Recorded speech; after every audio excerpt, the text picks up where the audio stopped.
আসসালামু আলাইকুম রহমতুল্লাহ।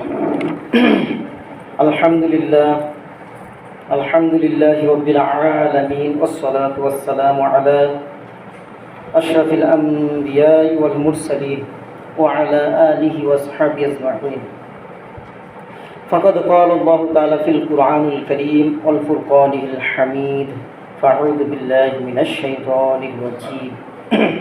বিসমিল্লাহির রাহমানির রাহিম। يا أيها الذين آمنوا لا تتخذوا آباءكم وإخوانكم أولياء إن استحبوا الكفر على الإيمان. وقال الله تعالى في القرآن الكريم إنه من يشرك بالله فقد حرم الله عليه الجنة. وقال النبي صلى الله عليه وسلم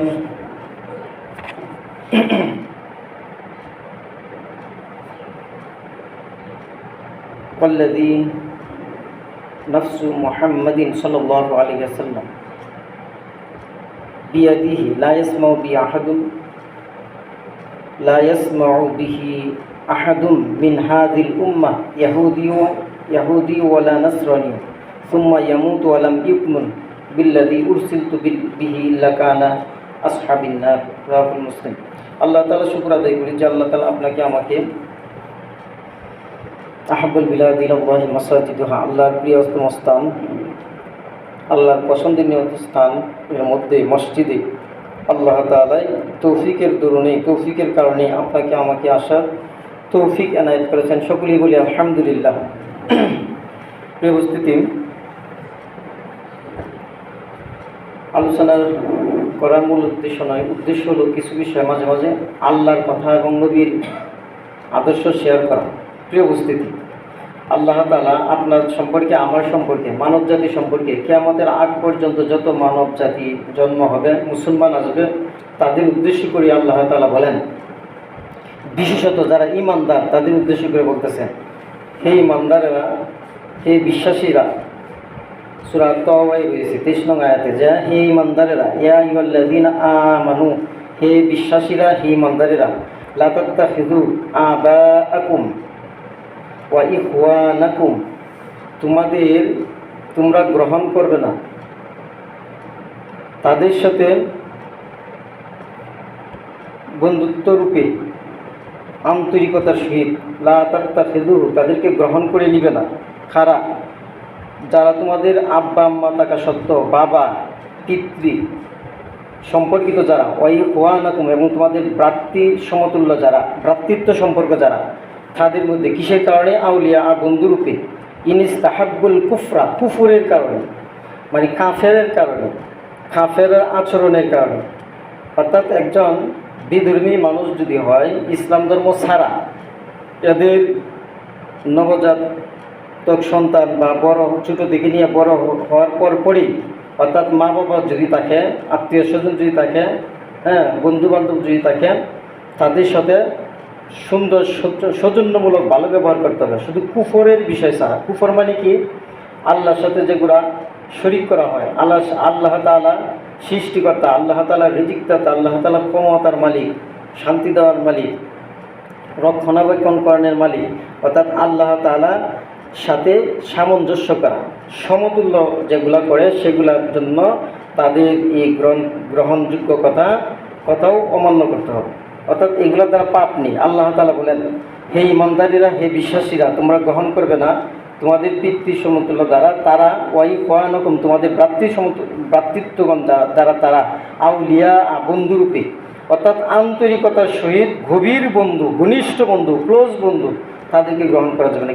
কিসের কারণে? ইনিস্তাহাব্বুল কুফরা, মানে কুফরের কারণে, আলাল ঈমান, ঈমানের উপর, অর্থাৎ ঈমানের উপর, ঈমানের চেয়ে অগ্রগণ্য, ঈমানের চেয়ে প্রাধান্য যারা দেয় কুফরের বিষয়কে। যেমন হাদিস পর্যালোচনা তারা বোঝা যায়, নামাজ না পড়তে অভ্যস্ত করা। এমন হইতে পারে না, অনেকজন আছে না, নামাজ না পড়তে পরে নামাজ পড়াটা ভালো, কাজটা ভালো লাগে না, এটাকে বলা হয়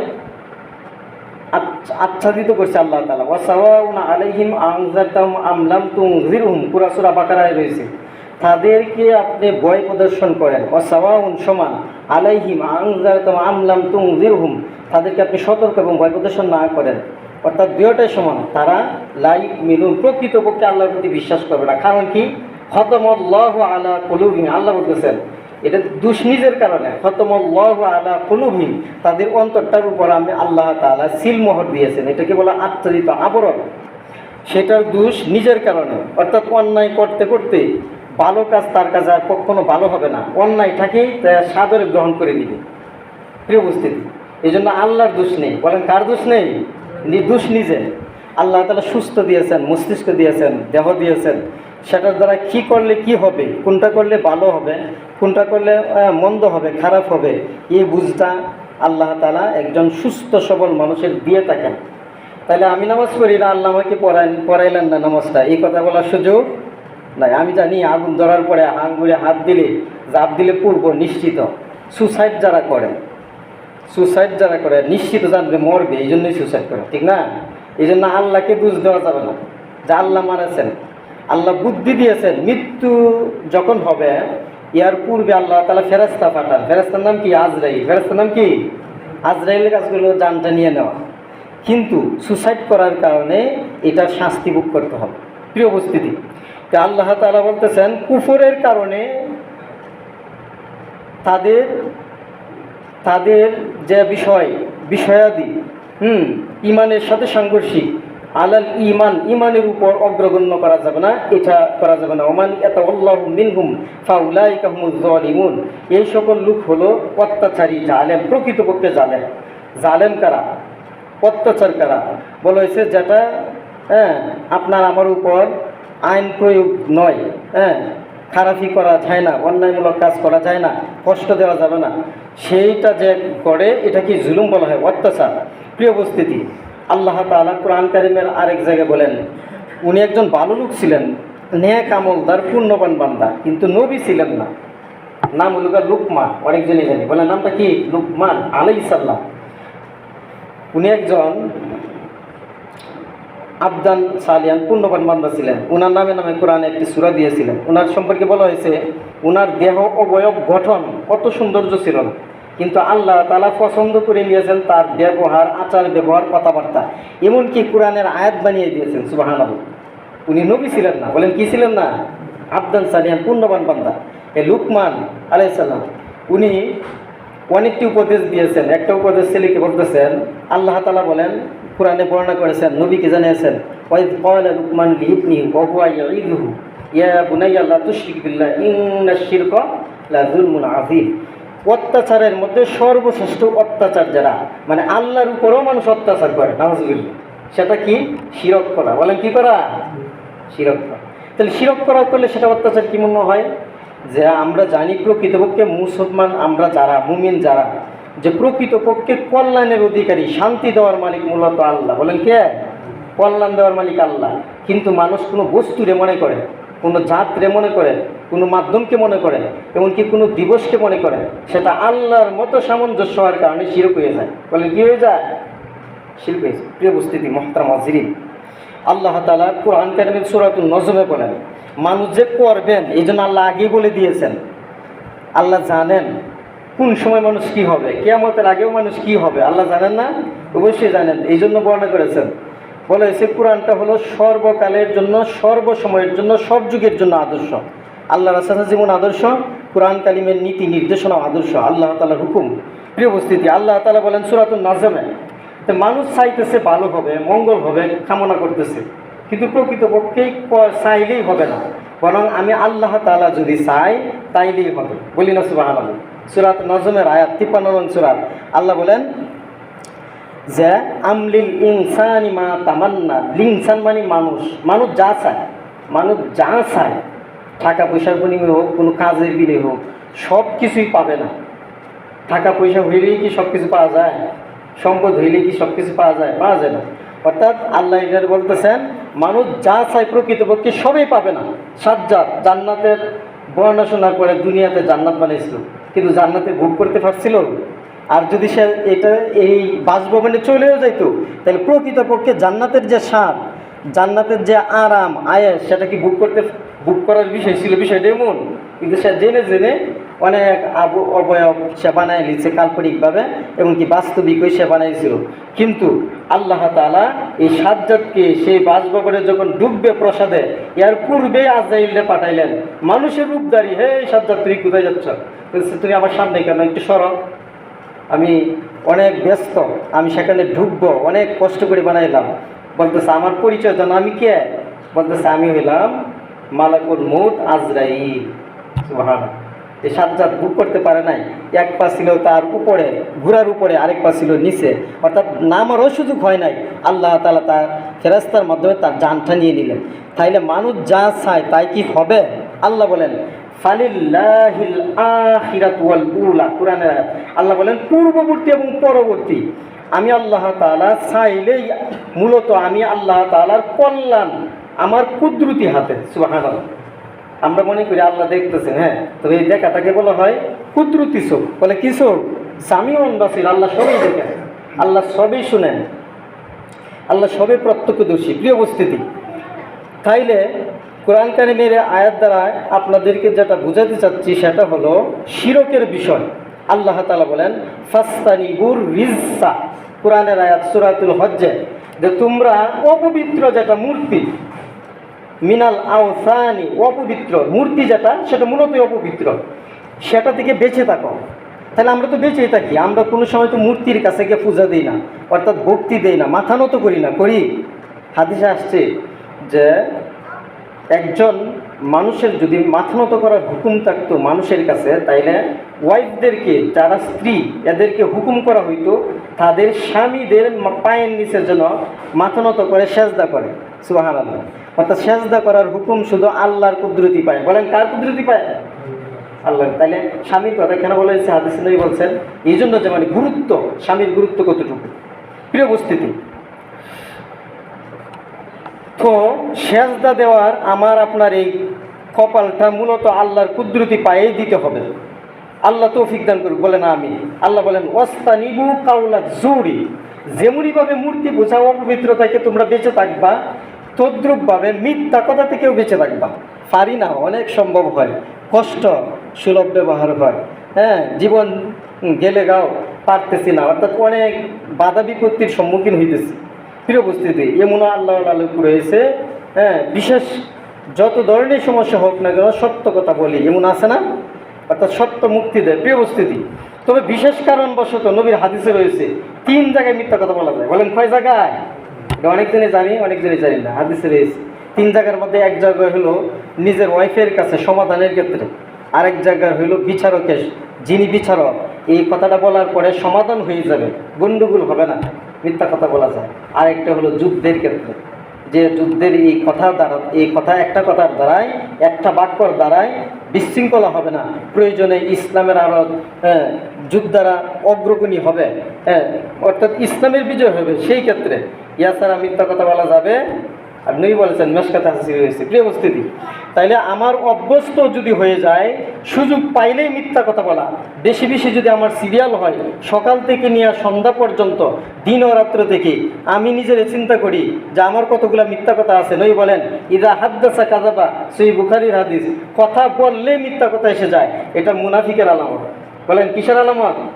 নাউজুবিল্লাহ। পরিহার করতে হবে, বাতিল করতে হবে আপনার আমার এই অমার্জনীয়, আপনার আমার এই বদ আমল, এই বদ অভ্যাস। আল্লাহ তৌফিক দান করুক। বলেন আমিন। প্রিয় উপস্থিতি, কোরআন কারিমের আয়াতের ব্যাখ্যা অনেক, শুধু মাঝে মাঝে উপস্থাপন করি, কিছু শেয়ার করি, যেন ব্রেনের খানে যেন যায় আল্লাহর কথা, নবীর কথা, কিন্তু সব কিছুই বুঝে আসবে না। দেখেন একটা হাদিসের কথা বলি, অর্থাৎ কোরআনের একটা হাদিস, সাহাবী আবু হুরাইরা, উনি বলতেছেন রাসূল সাল্লাল্লাহু আলাইহি ওয়াসাল্লাম ইরশাদ ফরমান, নবীর কথা সত্য, সব কথাই সত্য, সব কথাই দামি, কিন্তু এই হাদিসে, মুসলিম শরীফের এই হাদিসে নবী বলেন ওয়াল্লাযী নাফসু, সেই সত্তার কসম, যে সত্তার হাতে, যে সৃষ্টিকর্তা আল্লাহর হাতে আমি নবীর আত্মা রয়েছে। সুবহানাল্লাহ করি।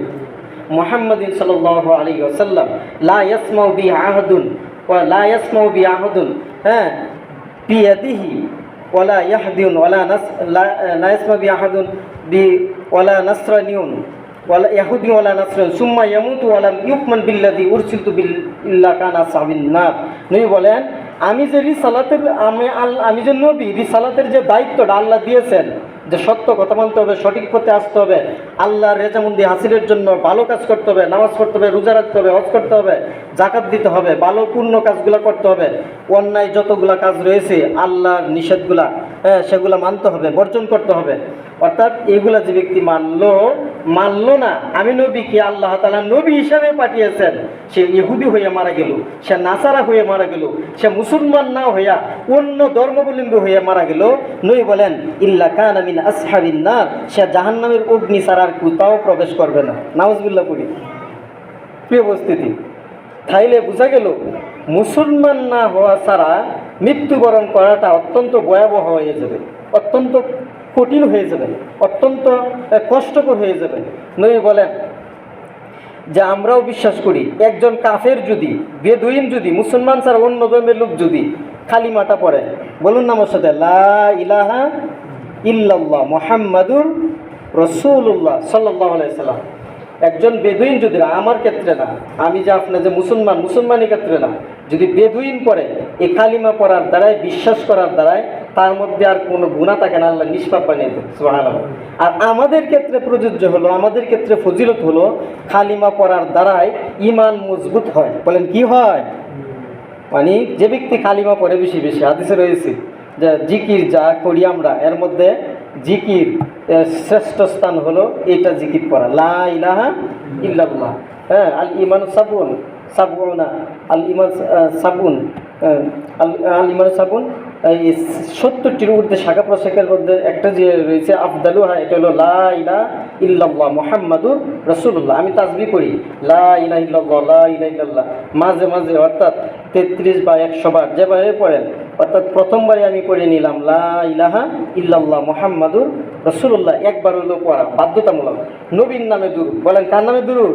আমি প্রথম পড়ে নিলাম লা ইলাহা ইল্লাল্লাহ মুহাম্মাদুর রাসূলুল্লাহ, আমি পড়তেছি লা ইলাহা ইল্লাল্লাহ, লা ইলাহা ইল্লাল্লাহ, লা ইলাহা পড়ব, সমস্যা নেই। কিন্তু মাঝে মাঝে নবীর নাম নিলে দুরূদ শরীফ পড়লে লাভ আছে। বলেন কি আছে? মান সাল্লা ওয়াহিদাতান, হ্যাঁ, যে ব্যক্তি একবার দুরূদ শরীফ পড়ে সাল্লাল্লাহু আলাইহি আশারা হাসানা, আশারা, আল্লাহ তাআলার পক্ষ থেকে ওই ব্যক্তিটার উপর 10টি রহমত নাজিল হয়ে যায়। সুবহানাল্লাহ। নবীর নামে দুরূদ পড়লেই লাভ। প্রিয় উপস্থিতি, মুহতারাম হাজিরিন, তাই আপনি আমি আল্লাহর হুকুম মানতে হবে, নবীর তরিকায় চলতে হবে। দরকার আছে না নাই? আমাদের বাংলাদেশের জাতীয় মসজিদ বলা হয় বাইতুল মুকাররম, অনলাইনে এই বয়ানটা আছে গত শুক্রবারে। হ্যাঁ, মুফতি আব্দুল মালেক সাহেব উনি বলতেছেন যে আমরা যে ইমাম মানি, নেতা মানি, ইমামুল আজম আবু হানিফা রহমতুল্লাহ আলাইহি, ওনার দাদা হয় সাহাবী, সম্ভবত ছিলেন সাবেত। উনি গেলেন আলী রাদিয়াল্লাহু তাআলার কাছে, অর্থাৎ ওনার দাদা সাবেত রাদিয়াল্লাহু তাআলার দাদা, ইমাম আবু হানিফার দাদা হন, সাবেত রাদিয়াল্লাহু বাবা হন। নবীর সাহাবী আলী রাদিয়াল্লাহু তাআলা নিয়ে গেছেন একটা উপহার, বলতেছেন তুমি আমাকে যে উপহারটা দিলা সেটা কিসের উপহার? আলী রাদিয়াল্লাহু তাআলা জিজ্ঞাসা করতেছেন কিসের উপহার? যিনি দিলেন উনি বলতেছেন এই উপহারটা হলো নববর্ষের উপহার, পয়লা বৈশাখের আমরা যেটা মনে করি, অর্থাৎ প্রত্যেকটা বৎসরের প্রথম দিন নববর্ষের উপহার। আলী রাদিয়াল্লাহু তাআলা বলতেছেন তুমি নববর্ষ পালন করো, তুমি এটা আমাকে দিবা, কিন্তু এটা তো আনন্দের বিষয় নয়। একজন মুমিন মুসলমানের মারদুদুন কুল্লা ইয়াওমান, প্রত্যেকটা দিনই নববর্ষ। সুবহানাল্লাহ। আর কেন নববর্ষ? আল্লাহ রাসূল বলেন মান সাল্লা সালাতা সুবহা ফাহুয়া ফি জিম্মাতিল্লাহি তাআলা, যে ব্যক্তি ফজরের সালাতটা নামাজটা আদায় করলো সে আল্লাহ তাআলার জিম্মায় চলে গেল। সুবহানাল্লাহ। আল্লাহ তাআলা তত্ত্বাবধানে চলে গেল, আল্লাহর রায় দিয়ে দিবেন। অর্থাৎ ফজরের নামাজটা পড়ার দ্বারাই আল্লাহর হুকুম পালন হইল। বলেন কার হুকুম পালন হলো?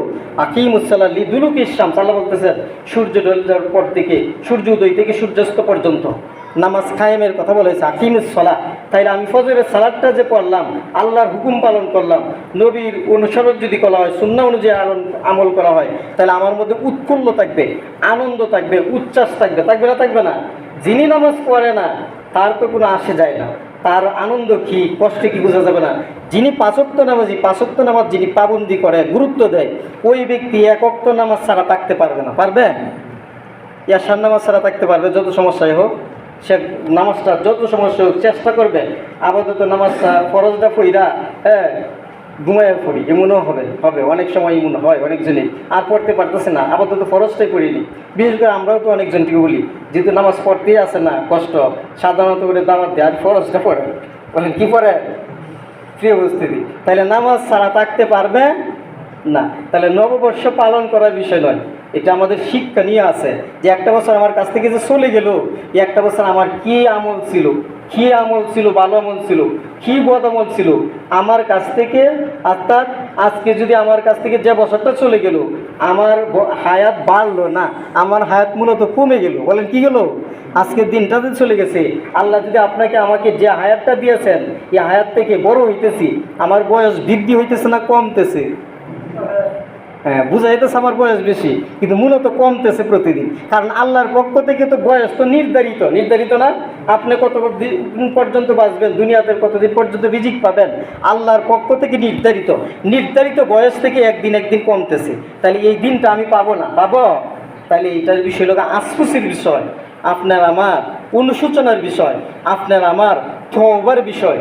যদি আল্লাহ তাআলা কোনো একটা দিনকে ধরে রাখেন, হ্যাঁ, রব্বির হামহুমা কামা রব্বায়ানি সগীরা, তাফসিরে ব্যাখ্যা রয়েছে যে একজন ব্যক্তি সম্পর্কে বলা হবে, একজন ব্যক্তি সম্পর্কে তাফসির রয়েছে যে তার আমলের পাল্লা, বদের পাল্লা, নেকির পাল্লা সমান। একজন ফেরেশতা দৌড়াই আসতেছে, বলতেছে তার বদের পাল্লা, বদি আমল নেকি আমল সমান হয়ে গেল, এখন কি করা যায়? জান্নাতীরা ফেরেশতারা তাকে জান্নাতে নিতে পারতেছে না, জাহান্নামী ফেরেশতা যারা নিয়োগপ্রাপ্ত তারা জাহান্নামে নিতে পারতেছে না, এখন কি করা যায়? প্রতি মুহূর্তে একজন ফেরেশতা নিয়ে আসতেছে একটা কাগজের টুকরা, এই কাগজের মধ্যে লেখা ছিল মা বাবা কষ্ট করার পরে বলছিল আমাকে সে অনেক কষ্ট দিয়েছে, যত কিছু করুক আমি তাকে মাফ করব না। নাউজুবিল্লাহ। ফেরেশতা, হ্যাঁ, বদ আমলের পাল্লায় এই কাগজটা রেখে দেওয়া হলো, তার বদ আমল বেড়ে গেল, আল্লাহ তাআলার ফয়সালা হয়ে গেল, জাহান্নামীদের ফেরেশতাদেরকে বলা হলো তাকে টেনে টেনে জাহান্নামে নিয়ে যাও। নাউজুবিল্লাহ। তাহলে প্রিয় উপস্থিতি, প্রত্যেকটা সময় প্রত্যেকটা মুহূর্তে আমি তো আমল করবই ইনশাল্লাহ। প্রতি মুহূর্তে আমাদের আব্বু আম্মু যারা আছে তাদের কাছ থেকে দোয়া নিব, বলেন কি নিব? তাদের সেবার মাধ্যমে এই দুনিয়াতে তাইখাই জান্নাত হাসিল করতে হবে। আল্লাহ আপনাকে আমাকে তৌফিক এনায়েত করুক, সকলে বলে আমিন। কিছু কথা আছে নাকি?